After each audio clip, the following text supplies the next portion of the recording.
Power खत्म न होई, पावर अहिजा से शुरू हुई और अहिजा खत्म हुई। जी हाँ दोस्तों, आज हम फिर से कंपेयर करने वाले पावर स्टार पवन सिंह का, जो कि 1 अप्रैल को गाना रिलीज किया गया है। तो दोस्तों कंपेयर तो नहीं, लाइक भी हर मामले आप लोग को बीच में पेश किए जाएंगे। तो दोस्तों अगर आप भी पावर स्टार पवन सिंह का फैन हो गए तो वीडियो को लाइक करके चैनल को सब्सक्राइब कर लीजिएगा। तो दोस्तों गाना का टाइटल है दौरी होई कि काम औरी होई। इस गाना पे व्यूज लाया है 3 घंटा में 120 के, लाइक लाया 55 के, कमेंट लाया है 9 के। तो दोस्तों आप लोग सोच सकते हैं कि ये गाना का टाइटल ही ब्लास्ट है, तो ये गाना कितना ब्लास्ट होगा।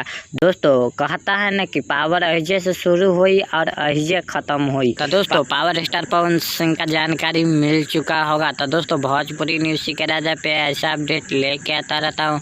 नमस्कार प्रणाम दोस्तों, ऐसे अपडेट पाने के लिए चैनल को कर लीजिएगा सब्सक्राइब।